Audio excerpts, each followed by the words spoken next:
Kaya masakit. Kasi pinagsasamantalahan ang kahirapan ng tao. Ang dapat ginagawa ng gobyerno ay walang nagiging mahirap. Pero ang ginagawa ng politiko, okay lang. Mahirap kayo. Kasi bibilhin ko lang naman ang pagkatao ninyo. Bayad na tayo. Binayaran ko na ang boto mo.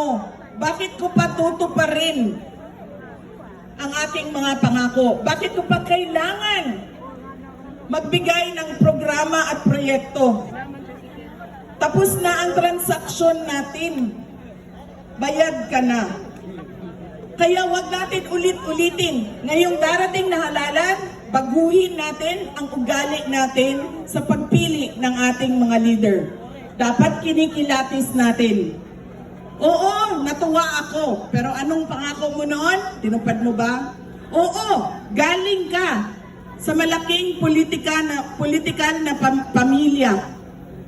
Pero ano ang kapasidad mo? Anong abilidad mo? Na ikaw ang susundin namin na leader. At pangatlo, oo, tatanggapin ko yung pera na yan. Dahil pera naman ng gobyerno yan eh. Hindi pera ng kandidato yan. Pero, hindi automatic ibibigay ko ang boto ko sa'yo.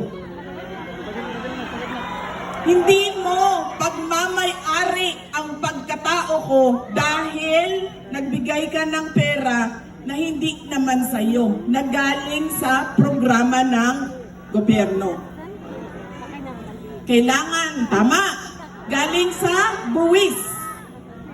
Alam niyo ba magkano ang buwis ko sa opisina? Magugulat kayo. Kasi pag tinitingnan ko siya, nasasayangan talaga ako kasi pumupunta siya doon sa mga buaya sa Kongreso.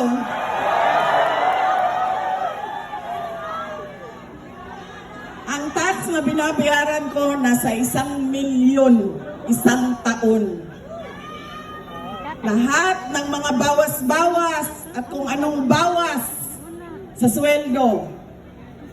Ganyan kalaki ang pumupunta, lalo na sa inyo na may mga negosyo, may mga trabaho, nagbabayad ng sales tax, ng VAT, lahat.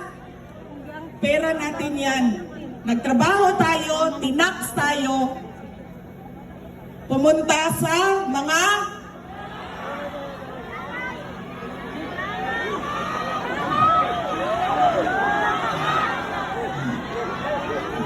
alam nyo, 3 linggo na namin ginagawa ito. Galing kami Samar, Leyte, Cebu, Negros. Umakyat kami ng Manila, bumalik kami ng Cebu, bumalik kami ng Leyte, pumunta kaming Surigao, Cagayan de Oro, Zamboanga, Sibugay, Zamboanga City, dito sa inyo sa Basilan. Kahit saan ako pumunta, madami ang nagsasabi, ibalik nyo si Pangulong Rodrigo Duterte. Marami ang nagtatanong, kamusta na ba si Pangulong Rodrigo Duterte? Nung isang beses, tumawag siya sa akin. Nasa barge kami, tumatawid kami, galing Cebu, papuntang Negros. Tumawag siya sa akin, sabi niya sa akin, Inday Sara, imuha ning amahan, nakahinumdum pa ba ka nako? Kay basin mabulok ko din eh. Day, malata na yung ko din eh, yung nakalimtan ko din mo.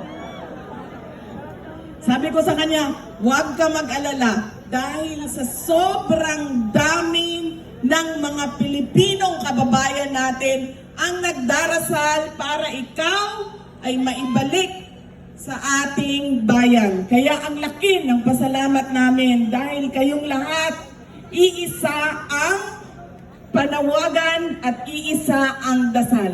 Ibalik si Duterte sa Pilipinas.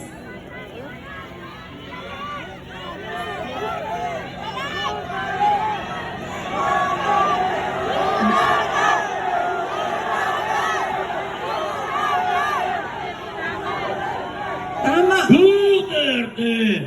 Tama. Tama si Senator Aimee. Sabi niya, matanda na. may sakit na. 80 years old na si dating Pangulong Rodrigo Duterte. Madami na siyang nararamdaman na sakit. Sinabihan ko siya, Papa, pag may naramdaman ka, sabihan mo kaagad ang doktor para magawaan nila ng paraan. Sabi niya sa akin, wala naman, sakit lang ang ako ang kasing-kasing dahil sakit akong dughan. Masakit ang puso ko. Sabi ko sa kanya, sabihin mo kaagad sa doktor kasi baka ma-heart attack ka. Sabi niya, hindi, nawala kasi ang mga girlfriend ko, nasaan na sila lahat.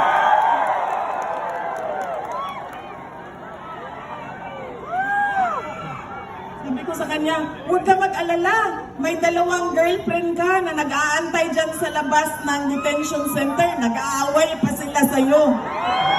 Sabi niya, totoo, nag-aaway sila. Sabi ko, oo. Sabi niya, sumasali ba yung nanay mo sa away dyan sa labas? Sabi doon sa Zamboanga City, sana all daw, madami girlfriend. Sino dito ang 3 ang girlfriend? Ayan, sana all. Ayan, sana all. Sino? Ayan, sana all. 3 lang? Ayun, sana all. 3 ang girlfriend. 4 ang girlfriend! 4! Sana all. 5 at 10 ang girlfriend. Hindi na ako maniwala, sir.